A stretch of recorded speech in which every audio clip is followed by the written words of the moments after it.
दुनिया में बहुत सारे ऐसे व्यक्ति हैं जो ईश्वर की सत्ता में विश्वास नहीं रखते हैं, जिन्हें नास्तिक के नाम से भी जाना जाता है। परंतु वे व्यक्ति जो ईश्वर की सत्ता में विश्वास नहीं करते हैं, वे अपना जीवन दुखमय जीते हैं और यह मानकर चलते हैं कि हम यहाँ पर संसार में दुख भोगने के लिए आए हैं और कोई सुख नाम की चीज़ होती नहीं है।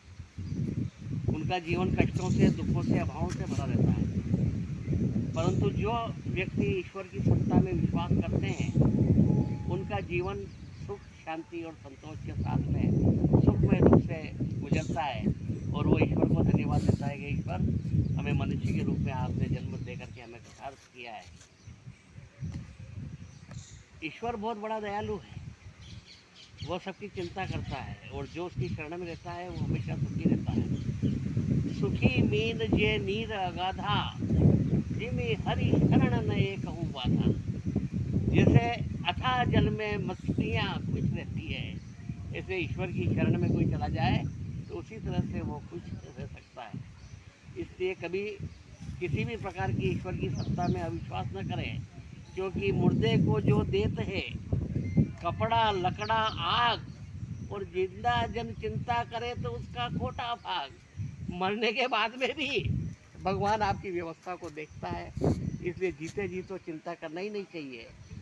दादू पंथ नाम से एक पंथ है जो दादू दयाल जी ने चलाया था, और दादू दयाल जी का पंथ ये है कि वो पूर्ण रूप से ईश्वर के प्रति समर्पित रहे।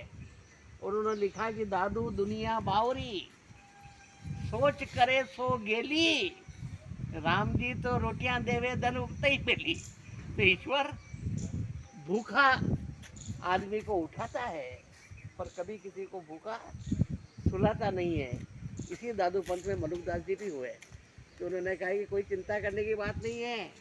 अजगर करे न चाकरी, पंछी करे न काम, दास मलुका के गए सबके दास आराम। भगवान सबको देने वाला है, इसलिए कोई चिंता करने की आवश्यकता नहीं है। एक दादूपंथी संत थे, तो एक गांव में गए तो लोगों ने उनका स्वागत किया, एक मंदिर में उनको स्थान दिया। अब वो नहाए धोए, श्रद्धालुओं ने भोजन के लिए बुलाया, बढ़िया खीर पूड़ी हलवा। रोज 7 दिन हो गए। लोगों ने कहा कि ये आए हैं महाराज, रोज नहाते धोते, खाते पीते, सोते और न तो कथा भागवत करते हैं, न जप तप करते हैं, न ध्यान भजन करते हैं, तो ये कौन सा साधु है। सब इकट्ठे होके महाराज के पास में गए कि महाराज आप कौन से साधु हो, न तो कोई कथा भागवत करते हो, न प्रवचन देते हो, न हमने आपको कभी भगवान का नाम लेते देखा, जप करते देखा। तो उन्होंने कहा कि जप बने ना तप बने, भजन न हमसे होए, हमरो सुमिरन हरि करे और हम खा पी कर सोए।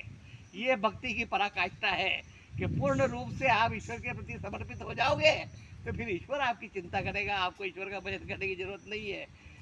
भरत सरिस को राम स्नेही, जग जप राम राम जप जे। तो जो भगवान को भजन करता है, भगवान उसका फिर भजन करने लगते हैं। तो इसलिए हमेशा ईश्वर के प्रति पूर्ण रूप से समर्पित हो जाए तो फिर ईश्वर ही आपकी चिंता करेगा। ईश्वर कभी भी किसी को भूखा नहीं रखता है। एक बार भगवान विष्णु भोजन कर रहे थे, लक्ष्मी जी परोस रही थी, तो भगवान ने 2 निवाले लिए और उठ के चले गए। कुछ देर बाद में आए, फिर वापस भोजन करने लगे थे कि भगवान आप भोजन करते करते उठ के कहाँ चले गए। तो कि मेरे को भोजन करते वक्त मैं सबको खिला के फिर खाता हूँ, और आज मेरे 4 भक्त भूखे रह गए, उनकी मेरे को व्यवस्था करनी थी, जो मैं व्यवस्था करके फिर आया और अब मैं भोजन कर रहा हूँ। तो लक्ष्मी जी ने कहा कि अब इनकी परीक्षा अपने को लेना है।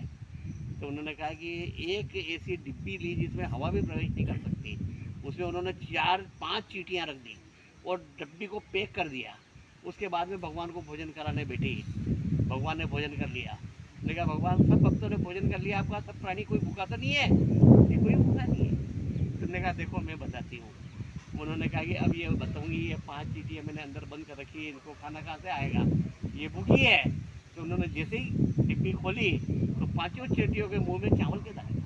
उन्होंने कहा मैंने तो इसको पैक कर दिया था, इसमें चावल के दाने आए कहाँ से? कि जब तुमने पैक किया तो तुम्हारे बिंदी के अंदर जो चावल का दाना लगा हुआ था वो इसमें गिर गया था और वो सब चींटियों ने मिल के खा लिया। तो इसलिए भगवान ऐसी व्यवस्था करता है कि कोई भी प्राणी भूखा न रहे। इसलिए अपना पूर्ण समर्पण ईश्वर के प्रति रखें, आपको कभी भी जीवन में कोई कष्ट नहीं होगा। आप सुख शांति और संतोष का जीवन